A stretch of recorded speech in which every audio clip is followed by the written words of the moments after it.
জীবন গরিব ঘরের মেয়ে সব থাকবে স্ট্রং, কিন্তু আমি তো স্ট্রং পাচ্ছি না, একটু ভেজাল পাচ্ছি। এই আপনারা কি আমার বোনকে দেখতে আসছেন নাকি গরু দেখতে আসছেন? বাজারের গরু নাকি আমার বোন? শুনলাম ছেলেরা নাকি কোটিপতি। আবার যদি আইসে অপছন্দ করে আমি তো চিন্তায় পড়ে গেছি। না ঘটক জাত যেমনি কইলো ঠিক আছে না এরা যদি ভালো হইব দেখেন দেখেন আব্বা নাই, আব্বা বাইসে থাকলে তো এই দায়িত্ব তারই ছিল। এখন বাবার দায়িত্ব আপনারই পালন করতে হবে। আসসালামু আলাইকুম। ওয়ালাইকুম আসসালাম। ভালো আছেন তো আপনি? বল বল বল বস ম্যাডাম। বসেন বসেন। আসলে ম্যাডাম তো যে গরম তো। মিলন ভাই জীবন কোথায় নিয়ে আসছো? ম্যাডাম আপনি তো কইছেন যে মধ্যবিত্ত ঘরের একটা মেয়ে হলেই হবে, তাই এই বাড়িতে আসছি। মেয়েটা ভালো, মেয়েটাকে দেখেন। এত গরিব গরিব বলছি ঠিক আছে, কিন্তু এইখানে যে এতক্ষণ বসে কথা বলবো তুমি তো জানো এসির ভিতর ছাড়া আমি থাকতে পারি না, একটু ফ্যানের বাতাসের ব্যবস্থা তো করতে পারতাম। আচ্ছা ঠিক আছে, এই গরমে তো আমি বেশিক্ষণ বসে থাকতে পারবো না, তাড়াতাড়ি মেয়ে নিয়ে একটু আসো। মেয়েটা ম্যাডাম দেখেন তাহলে ভাই। ব্যবস্থা করেন। ম্যাডামে কিন্তু খুব অসুস্থ লাগতেছে। তাড়াতাড়ি করো। ম্যাডাম আপনি কোনো চা নাস্তার ব্যবস্থা করছি একটু আনি। না না, আমি চা বিস্কিট খাবো না, যদি দিতে হয় তাহলে একটু ড্রাগন ফল আর একটু আপেল কেটে দেন। ম্যাডাম আমাকে এলাকায় এই ড্রাগন ফল বেছে না। ভাই মেয়ে হচ্ছে ম্যাডাম থাকতে পারতেছে না। আচ্ছা ঠিক আছে, লাগবে না, মেয়েটা নিয়ে আসেন। হ্যাঁ। আসসালামু আলাইকুম। ওয়ালাইকুম সালাম। ম্যাডাম দাঁড়াও। দেখে নেন।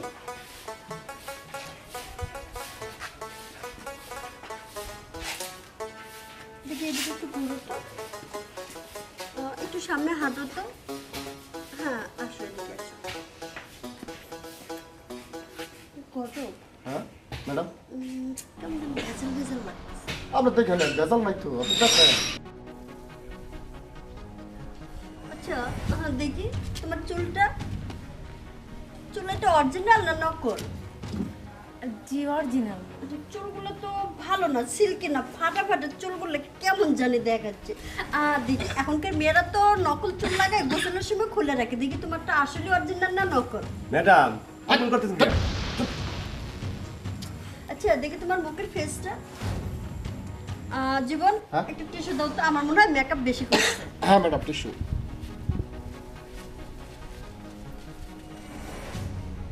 হ্যাঁ একটু হালকা মেকআপ করছে তো, এই যে ময়লা। সমস্যা নয়। তুমি কি পার্লারে যাও? না, কেন পার্লারে যাও না? আরে আমাকে দেখো, এই যে আমার বয়স 70 বছর, আমি এখনো পার্লারে সপ্তাহে 5 দিন যাই। আর গোসল করো কি দিয়ে? সাবান দিয়ে। সাবান দিয়ে গোসল করো, এই জন্যই ত্বকের এই অবস্থা। আমি তো সাবান দিয়ে গোসল করি না, আমি গোসল করি গোলাপের পাপড়ি দিয়ে। ওটা সমস্যা নেই। আমার বাসায় গেলে আমার যে ইয়ে আছে না, সুইমিং পুল আছে, সুইমিং পুলে নেমে গোলাপের পাপড়ি দিয়ে গোসল করলে ঠিক হয়ে যাবে। এটা কি পরছো? কালো হয়ে গেছে। ডায়মন্ডেরটা পড়তে পারো না জীবন? ম্যাডাম আসলে মানে গরিব মানুষ তো, এরা এত কিছু পাইবে কোথায়? এই যে এগুলো এগুলো মানুষে পড়ে। ম্যাডাম আমি তো আপনার কই আছি, আসলে ওই যে মধ্যবিত্ত ঘরের মেয়ে তো এরকম কিছু করে না আর কি। তারপরও যেটুকু দরকার একটু দেখেন। হ্যাঁ সব কিছু দেখা শেষ, আর একটা জিনিস দেখার বাকি আছে, এটা দেখলে আর দেখতে হবে না। আচ্ছা মামুনি একটু আমার বুকে আসো তো।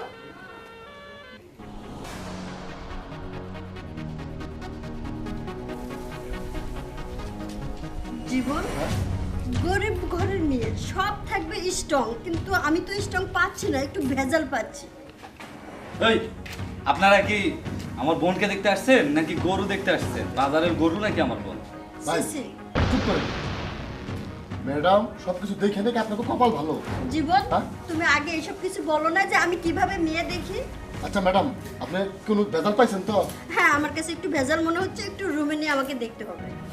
যান। চলো একটু রুমে গিয়ে দেখি।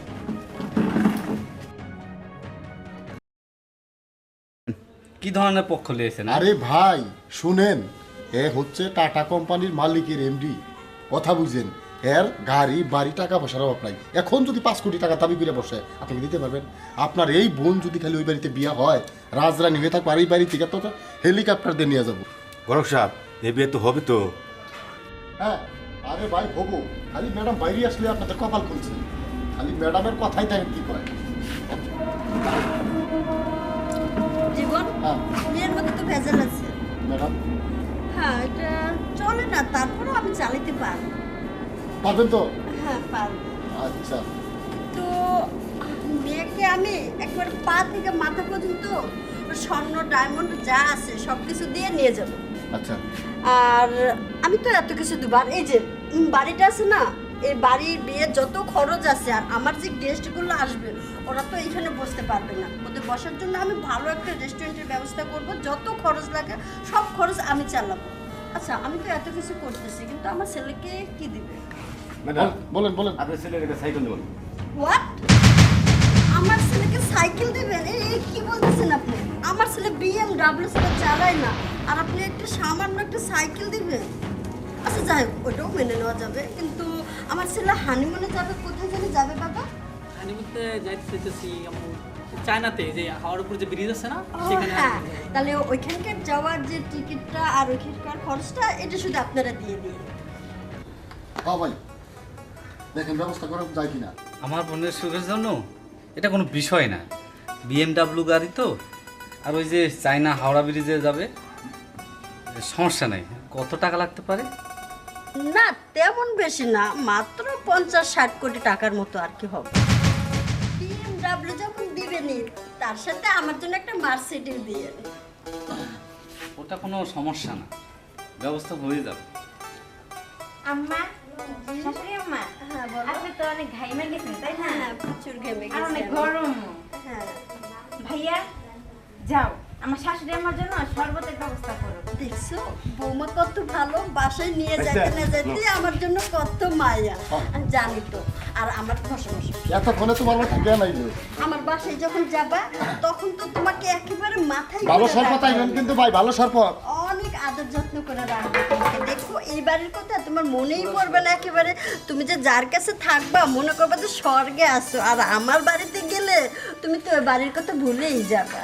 আম্মা, আপনি তো ভালো মন্দ খাবার খান, গরিবের বাড়িতে আপ্যায়ন পাইলে দেখবেন রয়্যাল রোজ আপনার আশেপাশে দেখ ঘুরি। জীবন তোমাকে ধন্যবাদ এত সুন্দর একটা মেয়ে খুঁজে দেবার জন্য। বোন, তোর শাশুড়ির জন্য একটু আপ্যায়নের ব্যবস্থা নিচ্ছি।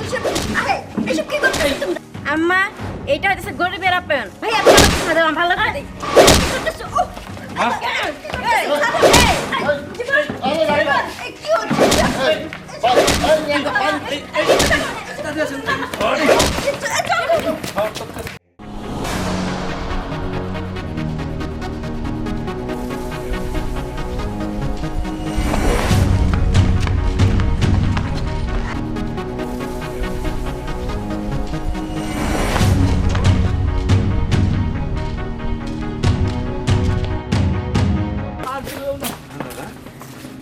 বাচ্চা না শালারা, হ্যাঁ গরু দেখতে আইছো না বোন দেখতে আইছো? হ্যাঁ আপু অনেকবার দিয়ে দিছি।